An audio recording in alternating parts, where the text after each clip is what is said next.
4 அத்தியாயங்களை நாம் முடித்துள்ளோம். இனி நாம் பார்க்க வேண்டியது 5, 6 அத்தியாயங்கள். இந்த 2 அத்தியாயங்களிலும் உபாசனைகள், சில பண்புகள், சில கர்மங்கள் பேசப்படுகின்றது. ஆகவேதான் 5, 6 இந்த 2 அத்தியாயங்களை சேர்ந்து கில காண்டம் என்று அழைக்கப்படுகின்றது.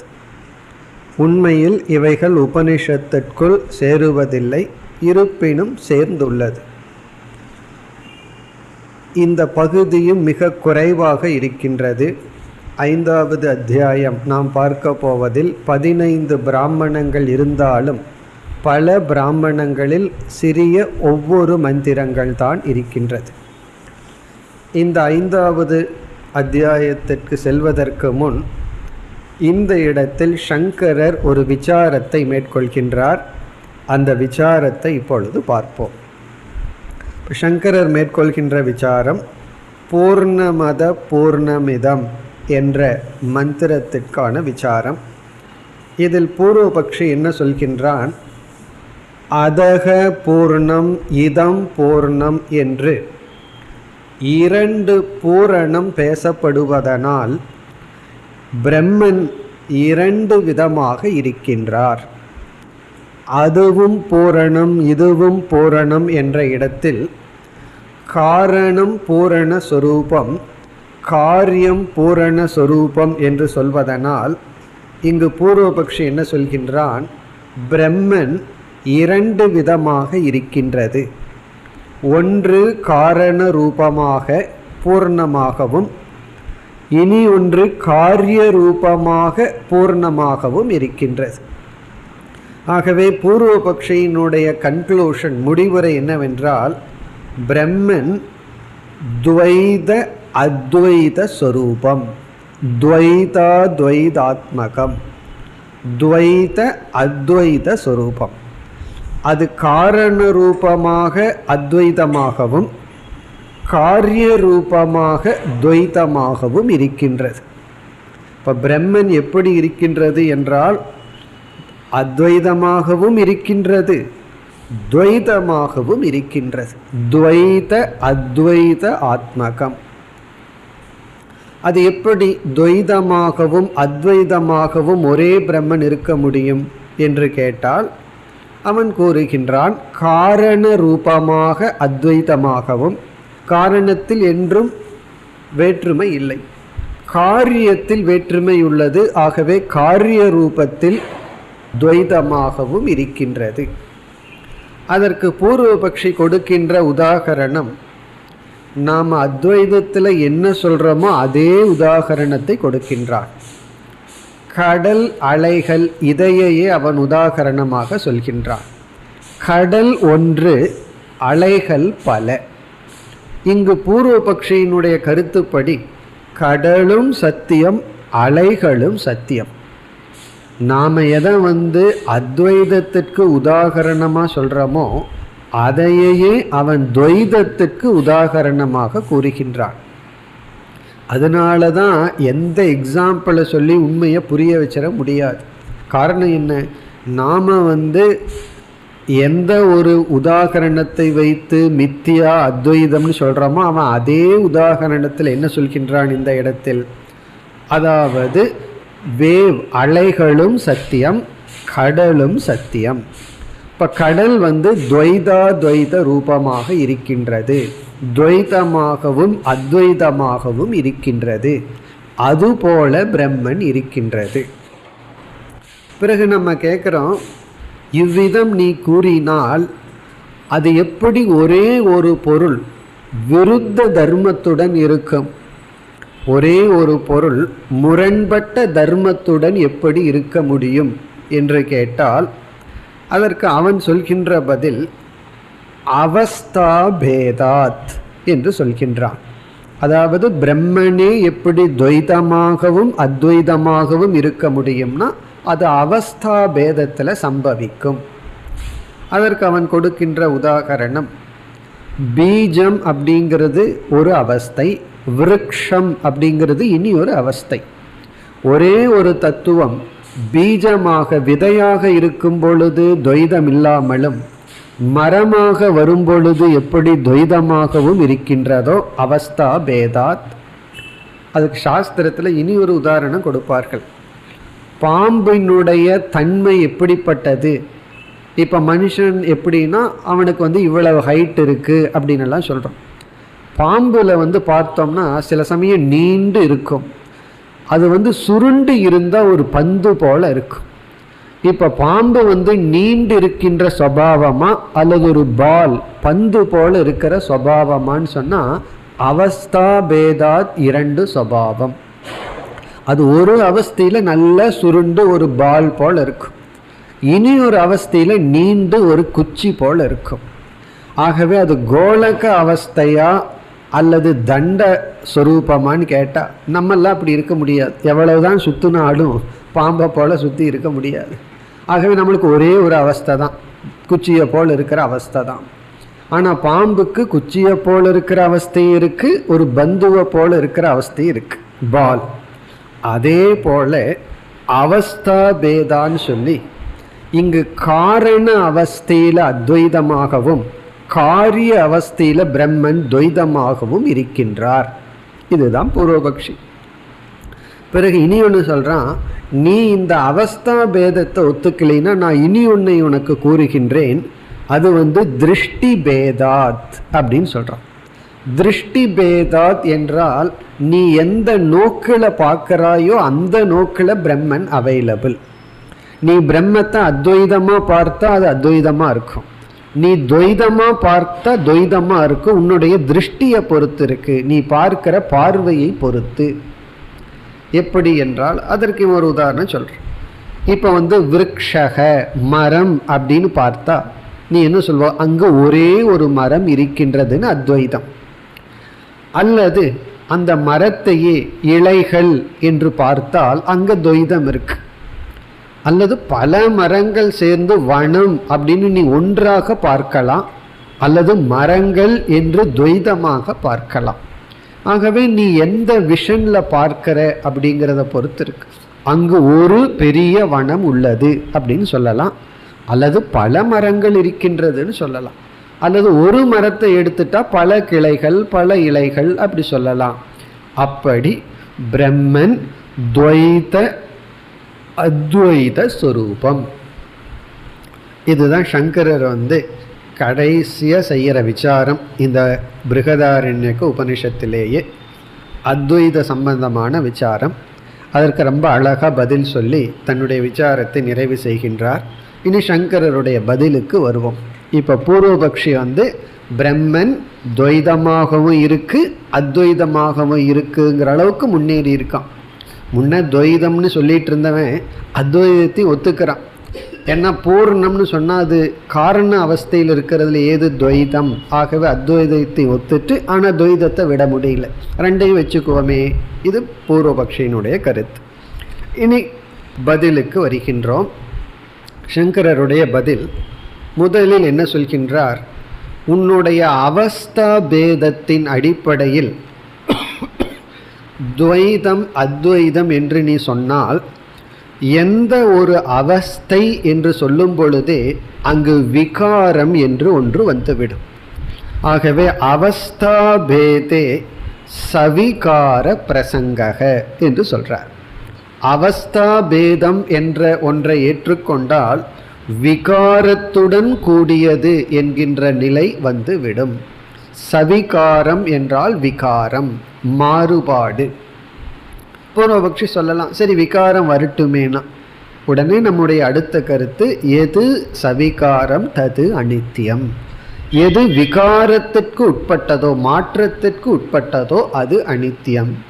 சரி அனித்தியமாக இருக்கட்டுமேனா, எது அனித்தியம் ததுன புருஷார்த்தம். எது நிலையற்றதோ அது நம்முடைய லட்சியம் அல்ல. எது அனித்தியமாக இருக்கின்றதோ அது நம்முடைய புருஷார்த்தம் அல்ல. ஆகவே நம்முடைய முதல் பதில் அவஸ்தா பேதத்தின் அடிப்படையில் நீ பிரம்மத்தை துவைதம் அத்வைதம் என்று கூறினால் அந்த பிரம்மனானது சவிகாரமாக மாறிவிடும். அந்த பிரம்மன் நம்முடைய லட்சியம் அல்ல. இனி இரண்டாவது சொல்றார், சரி நான் தான் திருஷ்டி பேதம்னு சொல்லியிருக்கிறேனே, அதற்கு என்ன பதில் சொல்கின்றாய்? ஒரு ஆங்கிள் பார்த்தா பிரம்மன் அத்வைதம், இனி ஒரு ஆங்கிள் பார்த்தா பிரம்மன் துவைதம், அப்படி பார்த்து கொள்ளலாமே என்றால் அதற்கு சங்கரர் பதில் சொல்றார், திருஷ்டி பேதே சாவயவ பிரசங்கக. சாவயவம் என்றால் அவயவத்துடன் கூடியதாகிவிடும். அவயவம்னா அங்கங்கள், பார்ட், கைகாலெல்லாம் நமக்கு அவயவம். திருஷ்டி பேதத்தின் அடிப்படையில் நீ பேசினால் பிரம்மன் கைகால்கள் போன்ற அவயவத்துடன் கூடியதாக ஆகிவிடும். ஆகவே பூர்வபக்ஷியினுடைய கருத்து பிரம்மன் துவைத அத்வைத சொரூபம்.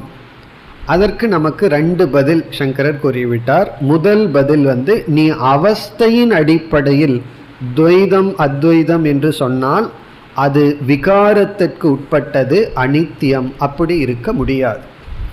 பிறகு நீ திருஷ்டியினுடைய பேதத்தில் கூறினால் அது சாவயவம் ஆகிவிடும், அங்கங்கள் வந்துவிடும். அங்கங்கள் வந்துவிட்டால் ஒரு அங்கத்தை வெட்டணும் அப்படின்னா பிரம்மன் அந்த அளவுக்கு அங்கஹீனனாயிரும்.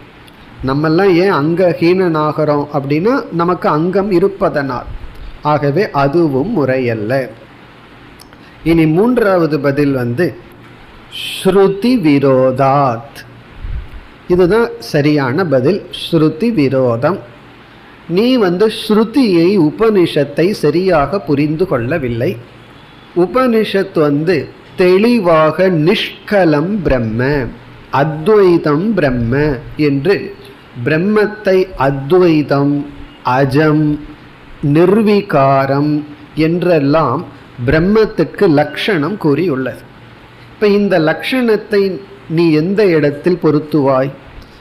இல்லை, நான் காரண ரூபமான பிரம்மனிடத்தில் பொருத்தி பார்க்கின்றேன்னு சொன்னால், காரண ரூபமான பிரம்மன் அஜம், பிறப்பதில்லை, மாறுவதில்லை, அவயவமில்லை என்று சொன்னதற்கு பிறகு நீ எப்படி அதே பிரம்மன் அவயவத்துடன் இருக்கின்றது, மாறுகின்றது என்று சொல்ல முடியும்?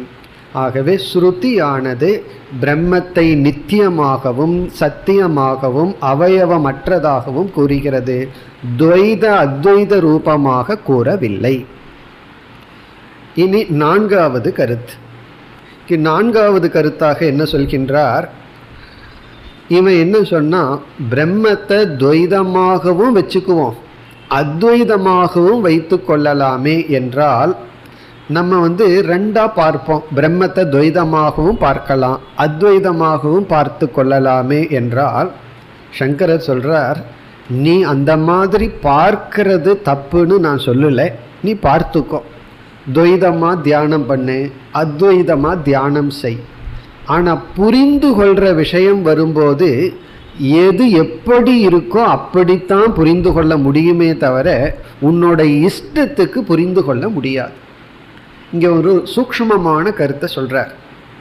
அதாவது தியானத்தில் விகல்பம் உண்டு, திருஷ்டியில் விகல்பம் உண்டு, ஞானத்தில் விகல்பம் இல்லை. ஒருவரை எப்படி பார்க்கலாம் அப்படிங்கிறதுல நமக்கு சாய்ஸ் இருக்கு. ஆனால் ஒருவர் எப்படி இருக்கார் அப்படிங்கிறத புரிஞ்சு கொள்றதுல சாய்ஸ் கிடையாது. இப்போ ஒருவர் தப்பு பண்ணியிருக்கார், அவரை நான் குழந்தை மாதிரி பார்த்து அந்த தப்பை ஏற்றுக்கிறேன், சாய்ஸ் இருக்குது, நம்ம செய்யலாம். இல்லை, நான் அந்த தப்பை ஏற்றுக்கொள்ள மாட்டேன், அவர் பெரியவர், தெரிஞ்சே செய்யறார் அப்படின்னு நம்ம பார்க்கலாம். ஆனால் தவறுன்னு தான் பார்க்கறதுல சாய்ஸ் கிடையாது. நம்ம பையன் பண்ணியிருக்கான் அதனால இது தப்பில்லைன்னு எடுத்துக்கலாமான்னா நம்ம பார்க்கறது வேற, உண்மை வேறு. இப்போ இங்கே என்ன சொல்கின்றார், பிரம்மன் எப்படி இருக்கோ அதை அப்படித்தான் புரிஞ்சு கொள்ள முடியுமே தவிர அதில் உனக்கு சாய்ஸ் கிடையாது. ஆனால் நீ பிரம்மத்தை துவைதமாக தியானம் பண்ணலாம், அத்வைதமாக தியானம் செய்யலாம், அதுல எல்லாம் உனக்கு சாய்ஸ் இருக்கு. ஆகவே பிரம்ம ஞான விஷயத்தில் விகல்ப அசம்பவாத் அப்படின்னு சொல்றார். விகல்பமானது கிடையாது. விகல்பம்னா உன்னுடைய இஷ்டத்துக்கு புரிஞ்சு கொள்ள முடியாது. எல்லாமே வச்சுக்கலாமேன்னா அது தியானத்திலேயோ கர்மத்திலேயோ நடக்கும். இப்போ கர்மகாண்டத்தில் ஒரு குறிப்பிட்ட யாகத்தில் இந்த மந்திரத்தை சொல்லணும்னு ஒரு இடத்துல சொல்லியிருக்கு. அதே யாகத்தில் அதே இடத்துல இந்த மந்திரத்தை சொல்ல வேண்டான்னு ஒரு இடத்துல சொல்லியிருக்கு. அப்போ இவர் ஜெய்மினி என்ன முடிவு செய்தார்? விகல்பம்னு முடிவு செய்கிறார். விகல்பம்னா உன்னுடைய விருப்பம், நீ அந்த இடத்துல சொல்றதுனாலும் சொல்லலாம், சொல்லாமல் இருக்கலாம், ஏன்னா இது கர்மம். ஆனால் பிரம்மத்தை இப்படி புரிஞ்சுக்கலாமா அப்படி புரிஞ்சுக்கலாமான்னு அங்கே விகல்பம் கிடையாது. எப்படி இருக்கோ அப்படி தான் புரிந்து கொள்ள முடியும். ஆகவே நீ பிரம்மத்தை துவைதமாகவும் அத்வைதமாகவும் புரிந்து கொள்ள முடியாது. அது எப்படி இருக்கோ அப்படித்தான் புரிந்து கொள்ள வேண்டும். இனி 5வது கருத்து, துவைத தர்சனமானது உபனிஷத்தினால் நிந்திக்கப்பட்டுள்ள காரணத்தினால்.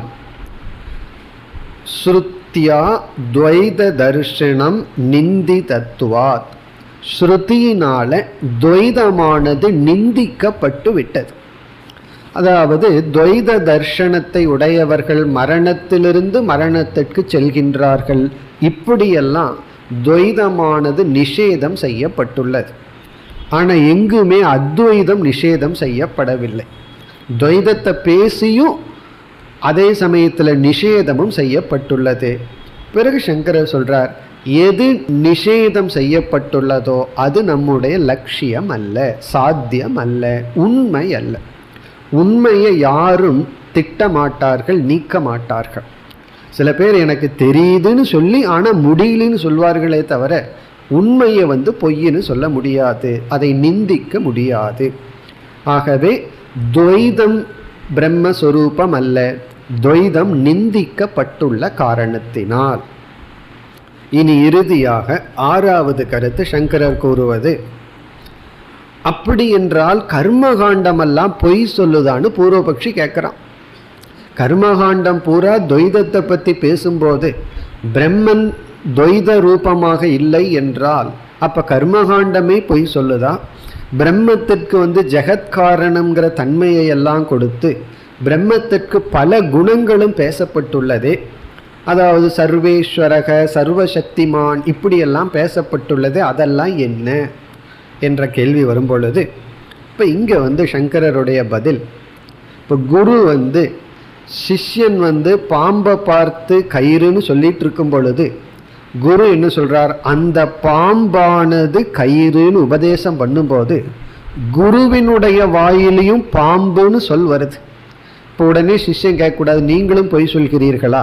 நான் தான் பாம்பை பார்த்துட்டு இருந்தேன்னா உங்கள் வாயிலையும் பாம்புங்கிற வார்த்தை வருதேன்னா, இந்த குருவினுடைய வாயில வர்றது அணுவாதம். அணுவாதம்னா அங்கே பாம்பு இருக்குன்னு உபதேசிக்கின்ற வாக்கியம் அல்ல, அங்கே உபதேசிக்கிற வாக்கியம் கயிறு தான். பிறகு ஏன் இவர் பாம்பு இல்லாததை ஏன் இருக்குன்னு சொல்றாருன்னா, சிஷ்யனுடைய புத்தியை இவர் அணுவாதம் செய்கின்றார். அதே போல வேதம் என்ன செய்கின்றதா, நாம சுபாவமா துவைதத்தை பார்த்துட்டு இருக்கோம், அந்த சுபாவத்தை அணுவாதம் சாஸ்திரம் செய்கின்றது. அதனால இங்க சங்கரர் சொல்றார், ஒருத்தன் இயற்கையிலேயே பிறந்த உடனே பை நேச்சர் இயற்கையா அவன் துவைதத்தை தான் பார்க்கிறான், துவைதத்தை தான் சத்தியம்னு நினைச்சுக்கிறான். நம்ம எக்ஸ்ட்ராவா இது அத்வைதம்ங்கிற ஞானத்தை கொடுக்கணும். இல்லைன்னா பை நேச்சர் இதை இந்த டிஃபால்ட்னு சொல்லுவாங்க. பை டிஃபால்ட் அப்படின்னு என்ன, இயற்கையாக ஒன்றும் பண்ணாமல் விட்டால் நம்ம துவைதத்தை தான் சத்தியம்னு எடுத்துக்குவோம். பிறகு எக்ஸ்ட்ரா இன்ஸ்ட்ரக்ஷன்னால தான் நம்ம அத்வைதம்ங்கிறத புரிஞ்சுக்கிறோம். ஆகவே இங்கே ஒரு முக்கியமான கருத்து சொல்கிறார், வேதத்தினுடைய கர்மகாண்டம் துவைதத்தை உபதேசிக்கவில்லை. ஏன்னா துவைதத்தை உபதேசிக்க வேண்டிய அவசியம் இல்லை, அது நமக்கு ஏற்கனவே தெரியும். பிறகு அந்த துவைதத்தை இவன் எதை புருஷார்த்தம்னு நினைக்கிறானோ அதில் வைராக்கியம் வராத காரணத்தினால் அதை புருஷார்த்தமாக வைத்து கொண்டு சில சாதனைகளை கூறுகின்றது.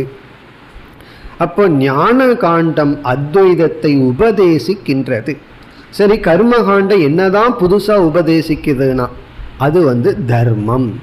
இந்த யாகத்துக்கு இந்த புண்ணிய பலன் அப்படின்னு சாதனா சாத்தியம் புண்ணியத்தை பற்றியும் தர்மத்தை பற்றியும் தான் உபதேசிக்கின்றது. அது மட்டுமல்ல, அந்த புண்ணியம் தர்மம் இவைகள் சத்தியமா மித்தியாவான்னு பேசல, சத்தியம்னு சொல்லல, மித்தியான்னு சொல்லல. அதனுடைய டாபிக் அதிருஷ்ட பலனை பற்றி, வர்ணாசிரம தர்மத்தை பற்றி, சில யாகத்துக்கு புண்ணிய பலன் எப்படி வருது, எப்படி யாகம் பண்ணணும், இதுதான் பேசுகின்றது. ஆகவே துவைதம் பொய்யாக நாம் உபதேசித்தாலும் கர்மகாண்டத்திற்கு எந்த கேடும் வருவதில்லை என்று சொல்லி பிறகு முடிவுரை செய்கின்றார். யார் துவைதத்தை நீக்க முடியவில்லையோ அவர்களுக்கு கர்மகாண்டம் ஒரு படியாக, யாருக்கு துவைதத்திலிருந்து விடுதலை அடையும் பக்குவம் விட்டதோ அவர்களுக்கு ஞான காண்டமுமாக, இந்த ஞான காண்டம் முமுட்சுக்களுக்கு உதாசீனனுக்கும் ஆசை உடையவர்களுக்கும் சித்தசுத்தி வேண்டுபவர்களுக்கும் கர்மகாண்டம் என்று சொல்லி தன்னுடைய விசாரத்தை நிறைவு செய்கின்றார். இத்துடன் சங்கரருடைய விசாரம் நிறைவு பெறுகின்றது.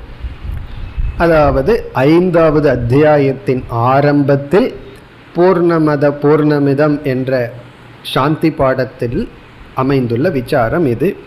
இனி நாம் 5வது அத்தியாயத்திற்குள் செல்ல வேண்டும். இந்த அத்தியாயத்தில் 15 செக்ஷன் பகுதிகள், அதில் அனைத்தும் உபாசனைகள், பண்புகள், பிரார்த்தனைகள், இவ்வளவுதான்.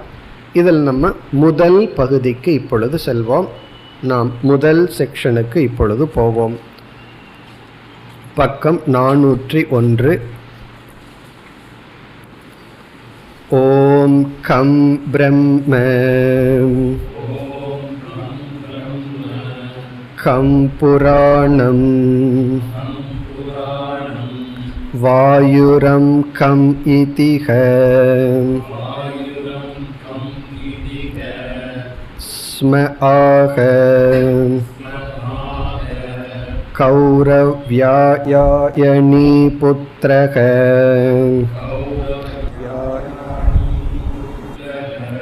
வேதோயம் பிராமணா விதுகோ வேத ஏனேன யத் வேதிதவ்யம்.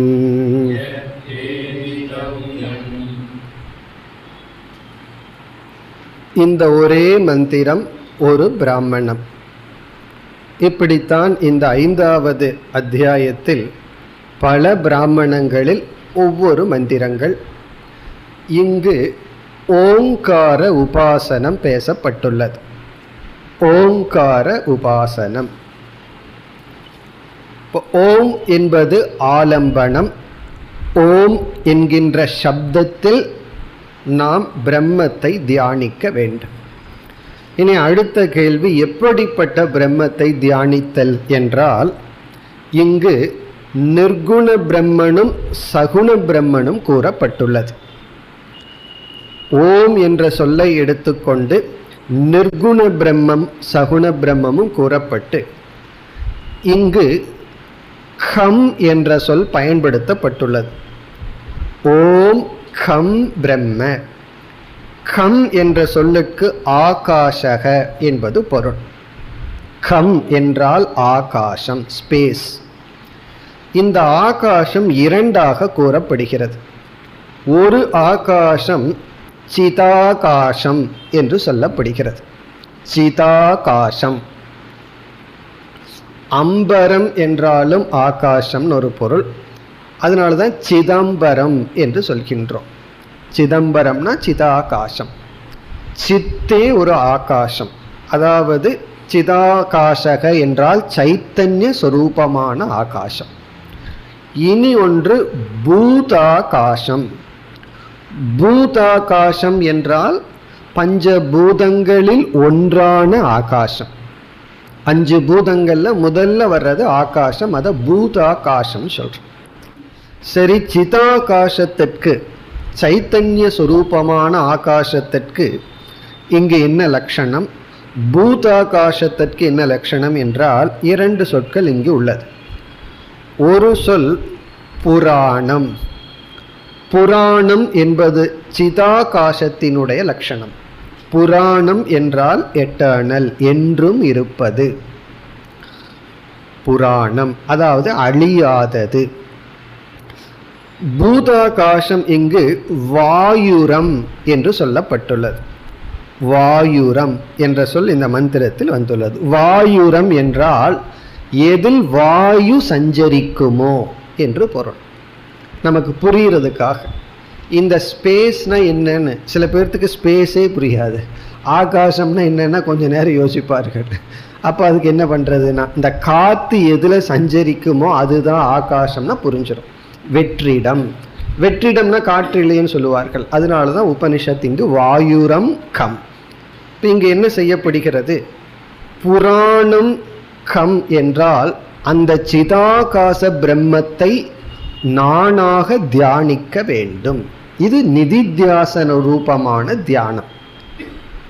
அப்போ நம்ம புராணம் கம் அப்படின்னு எடுத்துட்டோம் அப்படின்னா, ஓம் என்ற ஒரு சப்தத்தை எடுத்துட்டு அது அமாத்ரா ரூபமானதுன்னு சொல்லி எடுத்துக்கொண்டு அந்த அமாத்ரா ரூபமான ஓம் சிதாகாசத்தை குறிக்கின்றது, புராணமான ஆகாசத்தை குறிக்கின்றது, அது என்றும் நிறைந்தது, அது நானாக இருக்கின்றேன் என்று தியானிப்பது நிதித்தியாசனம். இல்லை எனக்கு அது புரியவில்லை, என்னால் நிதித்தியாசனம் எல்லாம் செய்ய முடியாதுன்னா வாயுரம் கம். பிறகு உடனே சகுனத்திற்கு விட வேண்டும். இந்த சிதாகாசத்தை விட்டு பூதாகாசத்தை அந்த ஓம்ங்கிற சப்தம் சப்த ரூபமானது, அது நாத பிந்து கலா என்று சொல்வது போல அது பல சப்தங்கள் ரூபமானது என்று எடுத்துக்கொண்டு அதில் ஆகாசம் பிரம்ம என்று, எந்த ஆகாசம், விரிந்து கிடக்கின்ற ஆகாசம் பிரம்ம என்று தியானித்தல், சகுண பிரம்ம தியானம். ஒருவர் இந்த ஆகாசத்தையே பார்த்துட்டு இருந்தா மனசு என்னமோ பண்ணுது அப்படின்னு சொன்னார்.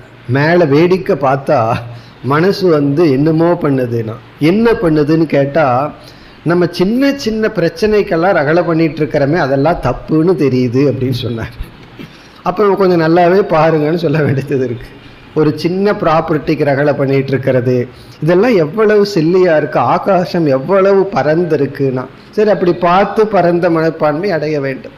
அப்படி இந்த ஆகாசத்தை நம்ம தியானிக்க வேண்டும், நம்ம மனதும் விரிவை அடைவதற்காக. இப்போ அதுதான் இங்கு தியானமாக சொல்லப்பட்டுள்ளது. இப்போ இங்கு தியானம் என்னவென்றால், ஓம் என்ற சப்தத்தை எடுத்துக்கொண்டு அந்த ஓம் என்ற சப்தத்தில் ஆகாசத்தை பிரம்மனாக தியானித்தல். அந்த ஆகாசம் 2, ஒன்று சைத்தன்ய ரூபமான நிர்குண பிரம்மன், இனி ஒன்று சகுண பிரம்மத்தை குறிக்கின்ற இந்த ஆகாசம். அது சொல்லப்பட்டு பிறகு ஓங்காரத்தின் பெருமை பேசப்படுகிறது. இங்க ஒரு ரிஷி என்ன சொல்றாரா, ஓங்காரமே வேதம் என்று, ஓம் இஸ் ஈக்குவல் டு வேதம் என்று சொல்கிறாராம். ஏன்னா நம்ம எல்லாம் மாண்டூக்கியத்தில் படிச்சிருக்கோம், அந்த ஓம்ங்கிறதுல இருந்து தான் எல்லாமே வருகின்றது. பிறகு என்ன சொல்கின்றார், இந்த ஓம்னுடைய துணை கொண்டு ஒருவன் எதையெல்லாம் அடைய வேண்டுமோ அனைத்தையும் அறிய முடியும் என்று ஓங்காரத்தின் பெருமை பேசப்படுகிறது. அப்ப இந்த பிராமணம் அல்லது இந்த மந்திரத்தினுடைய சாராம்சம் ஓம் என்கின்ற சொல்லை எடுத்துக்கொண்டு அதில் சிதாகாசம் அல்லது பூதாகாசத்தை பிரம்மனாக தியானிக்கலாம். இந்த ரெண்டுல எதுக்கு நமக்கு தகுதியோ அதை தியானித்தல். பிறகு ஓம்காரத்தின் பெருமை. இனி நாம் மந்திரத்திற்குள் சென்றால், ஓம் கம் பிரம்ம. ஓம் என்ற சொல்லில் கம் பிரம்ம வேத அல்லது உபாசித.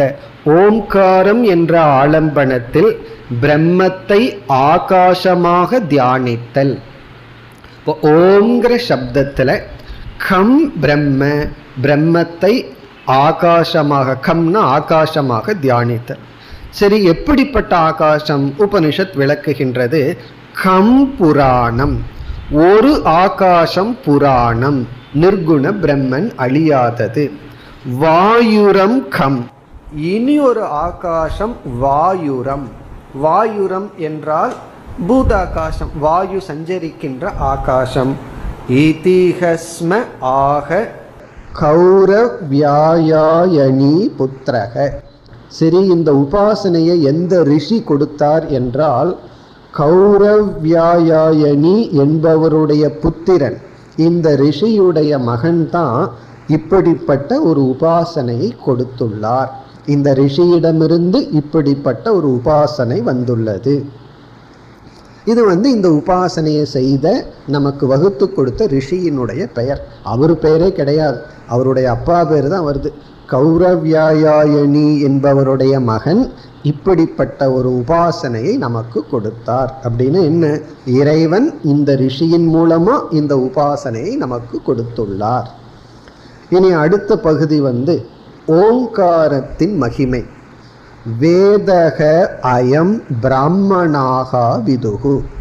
பிராமணாகா என்றால் ரிஷிகள், விதுகு ரிஷிகள் அறிகின்றார்கள் என்னவென்று. அயம் வேதக, இந்த ஓங்காரமே வேதமாக இருக்கின்றது. So Om is equal to வேதக. அப்படின்னு என்ன, வேதம் சப்த ரூபம், அனைத்து சப்தமும் ஓம் என்ற சொல்லில் அடங்குகின்றது. பிறகு அடுத்தது மேலும் ஓங்காரத்தின் பெருமை. வேத ஏனேன எத் வேதிதவ்யம்.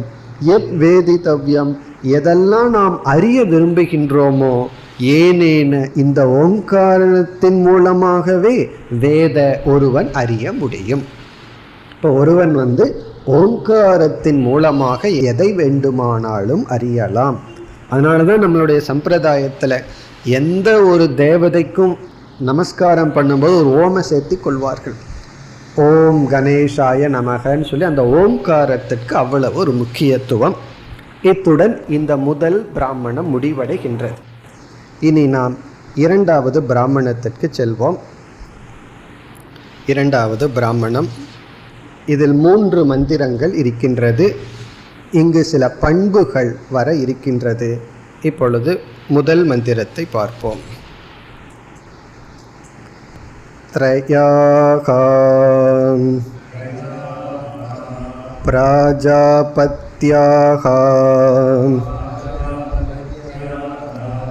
பிரஜாபதௌ பிதரீம்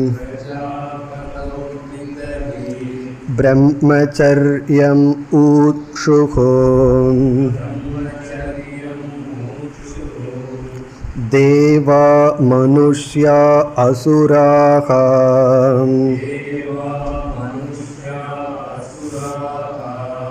உஷித்வா பிரம்மச்சர்யம் தேவா ஊச்சுகோம் பிரவீத்து நோ பவாநிதி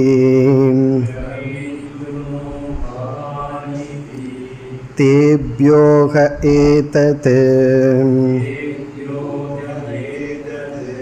அக்ஷரம் உவாச்ச த இதி வியக்ஞாசிஷ்டா இதி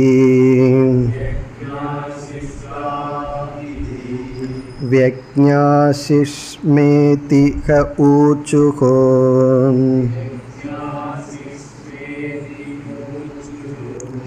தாம்யத இதி ந ஆத்த இதி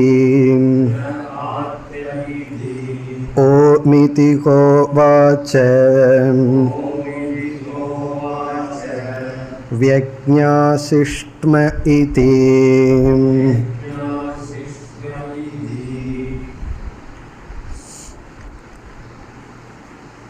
இந்த இரண்டாவது பிராமணத்தில்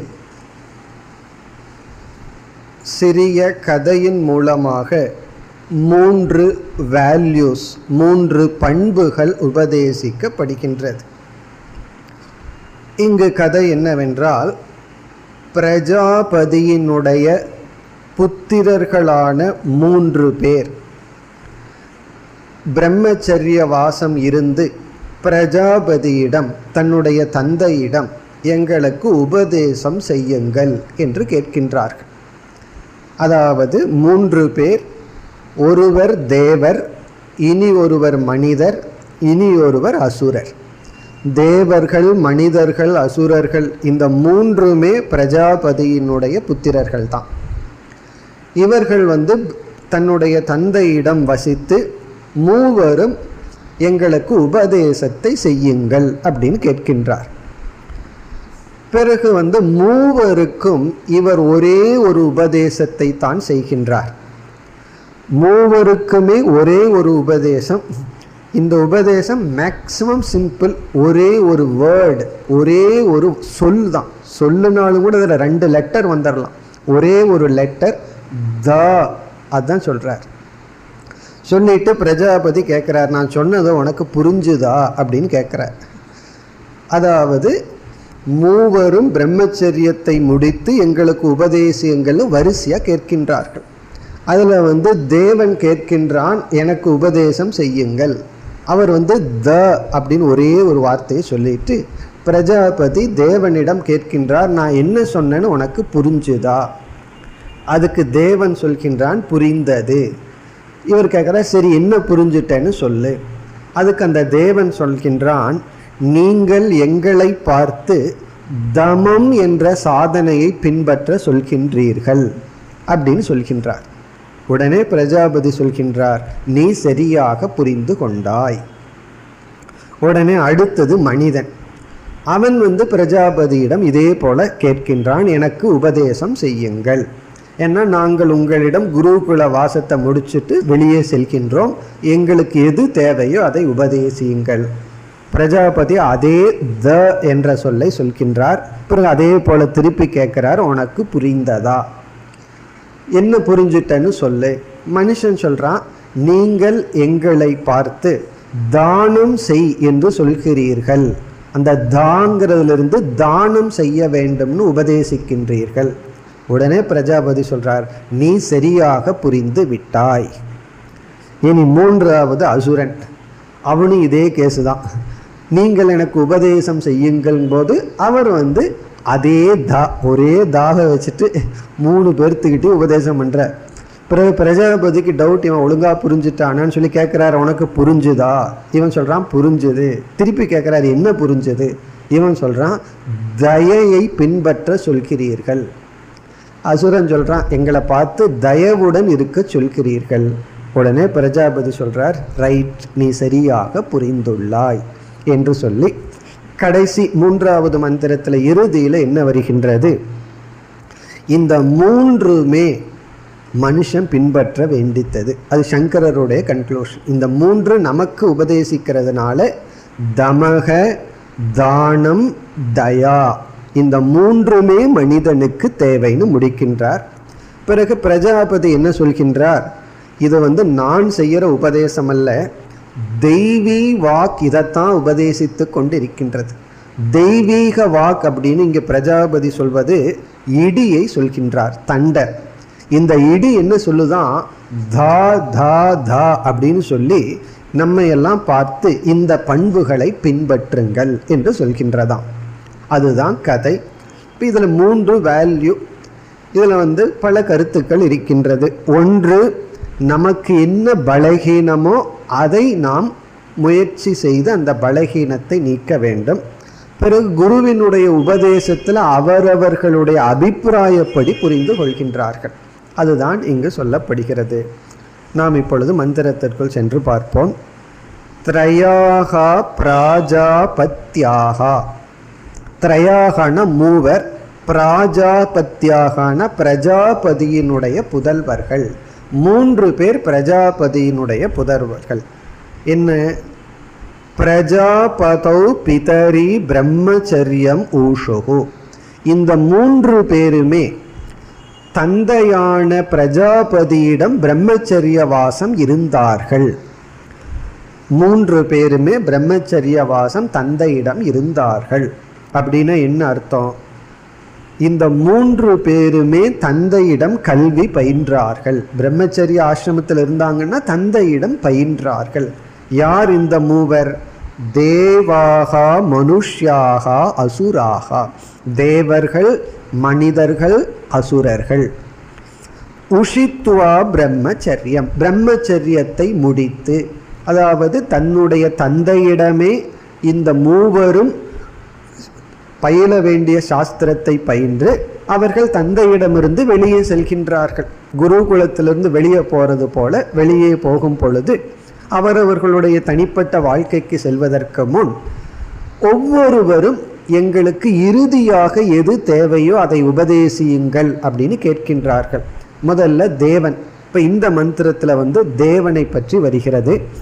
தேவாகா ஊச்சுகு, தேவர்கள் கேட்கின்றார்கள். பிரவீத்து நக பவானிதி, நகன எங்களுக்கு, பிரவீத்து நீங்கள் தயவு செய்து எங்களுக்கென்று ஏதாவது உபதேசிப்பதிருந்தால் உபதேசியுங்கள். தேபியோக ஏதத் அக்ஷரம் உவாச்ச, அந்த தேவர்களுக்கு இந்த அக்ஷரம், இந்த ஒரு எழுத்தை உபதேசித்தார். அது என்ன? த இதி, த என்ற சொல். பிறகு இப்பொழுது பிரஜாபதி கேட்கின்றார். வியக்ஞாசிஷ்டா இதி, இங்கே நம்ம தீர்க்கமாக இழுத்து படித்தோம். 3ன்னு ஒரு சொல் இருக்கு. அது 3 மாத்திரையில் படிக்கணும். அது எதை குறிக்குதுன்னா கேள்வியை குறிக்கின்றது. வியக்ஞாசிஷ்டா என்றால் உங்களுக்கு புரிந்ததா என்று கேட்கின்றார். உடனே இவருடைய பதில் வியக்ஞாசிஷ்ம இதி, எங்களுக்கு புரிந்தது. இப்போ புரிந்ததான்னு குரு தன்னுடைய தந்தை கேட்க, தேவர்கள் புரிந்தது என்று சொல்ல, பிறகு மீண்டும் என்ன புரிஞ்சதுன்னு சொல்ல வேண்டுமே. தாம்யத இதி நக, எங்களுக்கு தாம்யதன தமத்தை பின்பற்றுங்கள் என்று உபதேசிக்கின்றீர்கள். இதைத்தான் நீங்க சொன்னீர்கள். உடனே பிரஜாபதி சொல்றார், ஓம் இதிக உவாச்ச. இப்போ ஆத்த என்றால் கூறினீர்கள், நீங்கள் எங்களுக்கு தமத்தை பின்பற்ற வேண்டும் என்று கூறினீர்கள் சொன்ன உடனே பிரஜாபதி ஓம் இதிக வாச்ச, ஓம் என்றால் சரிதான். அந்த காலத்தில் ஓம்ங்கிற சொல் ஓகே அப்படிங்கிற அர்த்தத்திலையும் பயன்படுத்தப்பட்டது. இன்றைக்கி சம்ஸ்கிருதத்தில் ஓம் அப்படின்னு சொன்னால் ஓகே, சரி, ரைட் அப்படிங்கிற அர்த்தத்தில் வழக்கத்தில் ஸ்போக்கனில் பயன்படுத்துவோம். இன்னும் ஸ்ரீலங்காவில் ஓம்ங்கிற வார்த்தையை பயன்படுத்துவார்கள். சாதாரண வழக்கத்தில் சரி அப்படிங்கிறதுக்கு ஓம்னு பயன்படுத்துவார்கள். அது உபனிஷத்திலேயே வந்துள்ளது. பிரஜாபதி ஓம், ஓம்னா ஓகே, நீங்கள் சரியாக புரிந்துள்ளீர்கள். பிறகு மீண்டும் பிரஜாபதி கன்ஃபார்ம் பண்றார், வியக்ஞாசிஷ்ட இதி, நீங்கள் சரியாக புரிந்து கொண்டீர்கள்.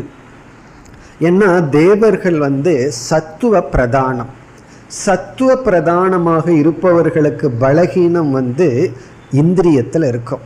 இந்த பாட்டு கேட்டுட்டு இருக்கிறது அல்லது எப்பொழுதுமே இந்திரியங்கள்லேயே அவர்களுக்கு சுகம் இருக்கு. ஏன்னா அவர்களுக்கு ரஜோகுணம் இல்லாததுனால அங்கே இங்கே ஆட மாட்டார்கள், ஓட மாட்டார்கள். அப்போ என்ன பண்ண, ஒரே இடத்துல இருப்பார்கள். அப்போ இந்த புஸ்தகம் படிக்கிறது, இலக்கணம் படிக்கிறது, இப்படி அவர்களுக்கு அந்த இந்திரியத்தில் தான் பலகீனம் இருக்கும். ஆகவே தேவர்கள் எப்பொழுதுமே அவர்கள் சொர்க்கலோகத்தில் நாட்டியம், இசை போன்றவற்றிலேயே கவனம் செலுத்தி இந்திரிய பலகீனத்துடன் இருப்பதனால் அவர்களுக்கு தமம் என்பது சாதனையாக கூறப்படுகிறது. இது சத்துவ பிரதானமாக இருக்கின்ற ஜீவர்களுக்கு கவனமாக பின்பற்ற வேண்டியது தமம். இனி அடுத்தது யாருன்னா நம்மள ரஜ பிரதானமானவர்கள். அதனால தான் இந்த உலகம் கர்ம பூமின்னு சொல்கிறோம். கர்ம பூமின்னா செயல் செய்ய பிறந்துள்ளோம். ஆகவே ரஜ பிரதானமாக இருக்கிற நாம் என்ன செய்வோம், செயல்படுவோம், பொருளை சம்பாதிப்போம். உடனே அதில் லோபம்னு வந்துடும். ரஜோகுணத்தினுடைய வெளிப்பாடு லோபம். இப்போ லோபம்னு ஒரு குணம் நம்மிடம் விட்டால் அதிலிருந்து எப்படி வெளிப்படுவதுனா தானத்தினால். ஆகவே அடுத்தது தானம் வருகின்றது. இதே கதை தான் மனிதன் இப்பொழுது கேட்கின்றான். 2வது மந்திரத்தை படிப்போம். அதக ஏனம் मनुष्या ऊचुः ब्रवीतु नो भवानिति तेभ्योह एतदेव अक्षरम् उवाच द इति व्यज्ञाशिष्टा इति व्यज्ञाशिष्म इति ह ऊचुः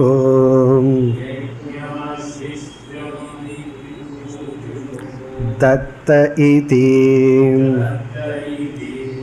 न आत्त इति ओमिति होवाच व्यज्ञाशिष्ट इति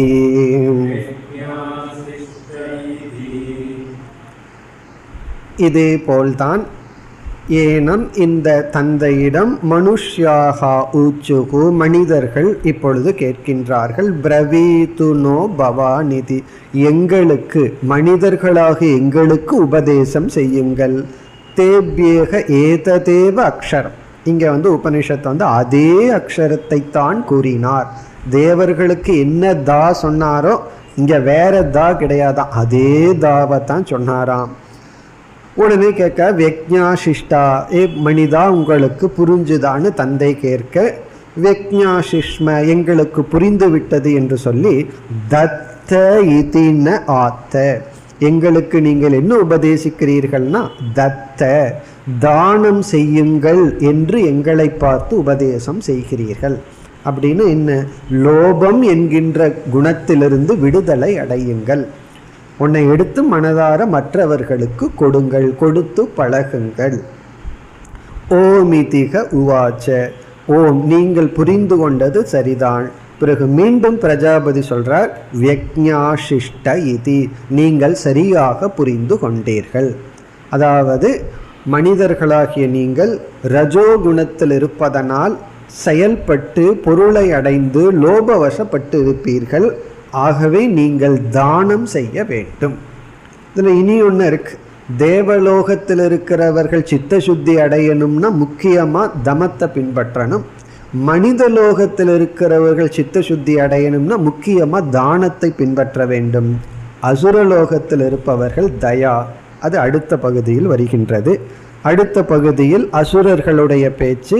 பிறகு பிரஜாபதி என்ன சொல்றார், இதைத்தான் இயற்கை உங்களுக்கு உபதேசித்து கொண்டிருக்கின்றது என்று சொல்லி இந்த பிராமணம் முடிவடைகின்றது. மூன்றாவது மந்திரம். அதஹைனம்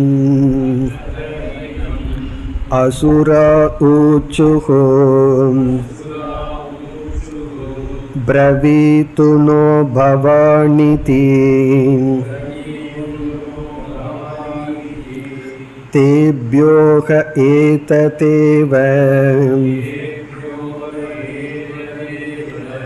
அக்ஷரம் உவாச்ச த இதி வியக்ஞாசிஷ்டா இதி வியக்ஞாசிஷ்ம இதி ஊச்சுஹோ தயத்வமிதி ந ஆத்த இதி ஓமிதி கோவாச்ச வியக்ஞாசிஷ்ட இதி ததேதத் ஏவ ஏஷாம் தைவி வாக்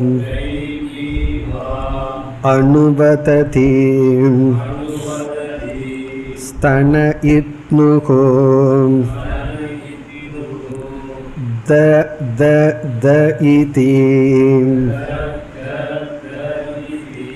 தாம்யத தத்த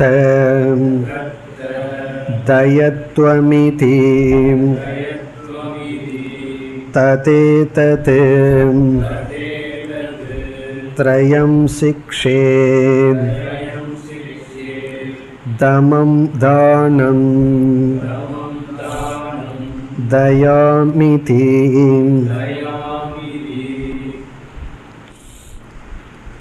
முதல் பகுதியில் அசுரர்கள் அதகேனம் அசுராக ஊச்சுகு, அதாவது பிரம்மச்சரியத்தை முடித்து தந்தையிடமிருந்து அவரவர்கள் வாழ்க்கைக்கு செல்லும் பொழுது ஒவ்வொருவராக வந்து கேட்கின்றார்கள்.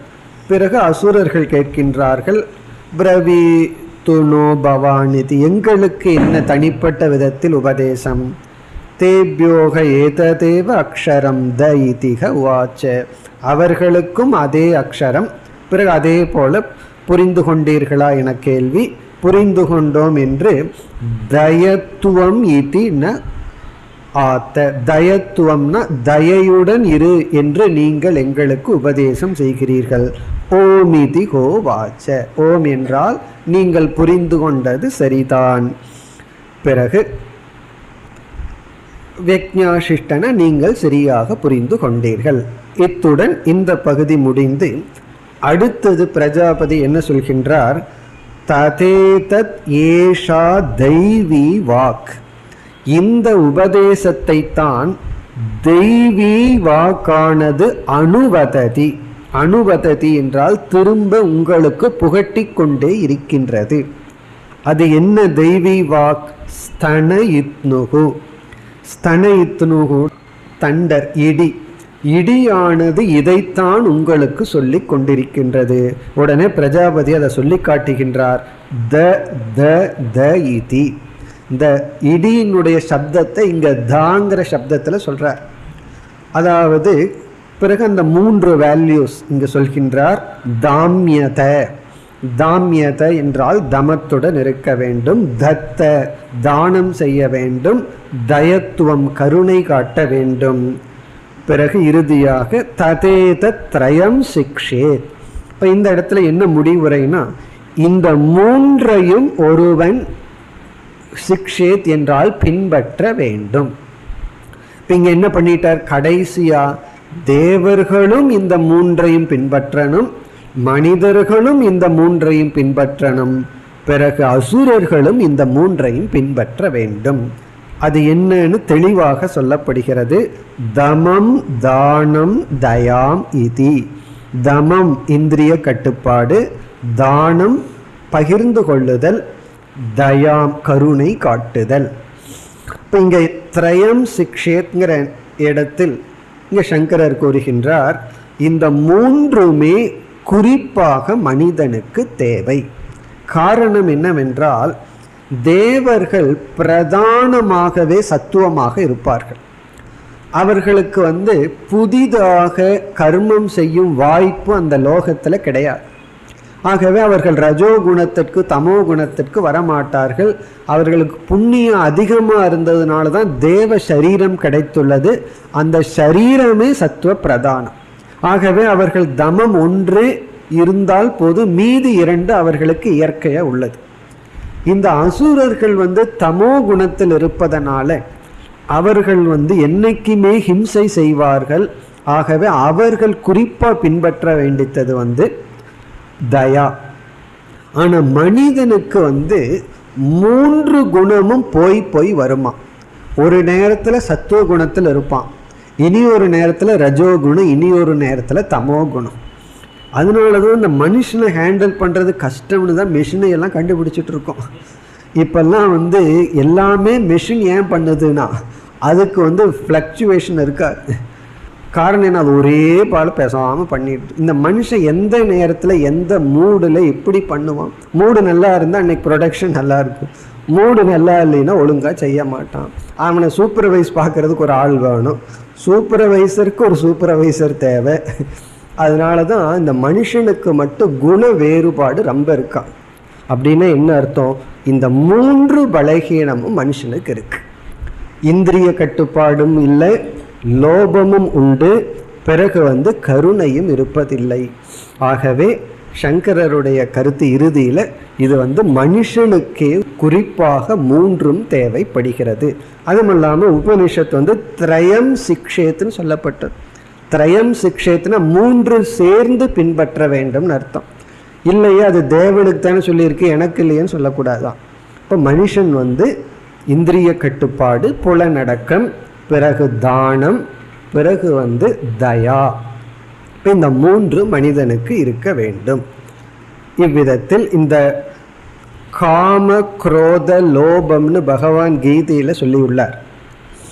அது இதனுடைய அடிப்படையில் இந்த மூன்றையும் விட வேண்டும். அதாவது தெய்வாசுர சம்பத்தில் 16வது அத்தியாயத்தில் கடைசியில் இந்த மூன்றும் தான் நரகத்துக்கு துவாரம்னு சொன்னார். இந்த மூன்றையும் பகவான் தேர்ந்தெடுத்ததற்கு காரணம், காமம் அப்படிங்கிறது தமம் இல்லாததனுடைய விளை. ஆசைப்பட்டதையெல்லாம் சாப்பிட்டு அனுபவிச்சுட்டு இருந்தா என்ன ஆகும்? ஆகவே ஆசையை குறைக்கணும், அது தமம். குரோதம் அப்படிங்கிறது உங்களுக்கு தயா இல்லாததனுடைய விளைவு. குரோதம் வெறுப்பு. குரோதத்தில் தான் ஹிம்சைப்படுத்துவோம். ஒருவருக்கு கோபம் வந்துட்டா தானே ஹிம்சை செய்கிறார்கள். அப்போ குரோதத்தை நீக்கணும்னா தயையை கொண்டு வரணும். பிறகு லோபத்தை நீக்கணும்னா தானத்தை கொண்டு வரணும். ஆகவே உபனிஷத்தில் இந்த மூன்று வேல்யூ சொன்னதைத்தான் பகவான் அசுர சம்பத்துகளாக இந்த மூன்றுக்கு ஆப்போசிட்டாக சொல்லியிருக்கார். அப்போ இந்த மூன்றிலிருந்து விடுதலை அடையணும்னா இந்த மூன்று வேல்யூவை பின்பற்றணும். ஆசையை விடணும் என்றால் தமத்தை பின்பற்றணும். இந்திரிய கட்டுப்பாடு பண்ண ஆசையானது நீங்கி விடும். இந்திரியத்துக்கு விஷயத்தை கொடுத்துட்டு இருக்க ஆசை வளர்ந்து கொண்டே இருக்கும். பிறகு தயா வேணும் அப்படின்னா குரோதத்தை விடணும்னா தயை வேணும். கோபம் ரொம்ப வருதுன்னா கருணையை வளர்த்தி கொள்ள வேண்டும். பிறகு லோபத்திலிருந்து விடுதலை அடையணும்னா தானத்தை பின்பற்ற வேண்டும். இவ்விதம் இந்த மூன்று பண்புகளும் நரகத்திற்கு துவாரம்னு சொன்ன மூன்று பலகீனத்திற்கான ஆன்டிடோட், இந்த மூன்றையும் நீக்குவதற்கான பண்புகள்.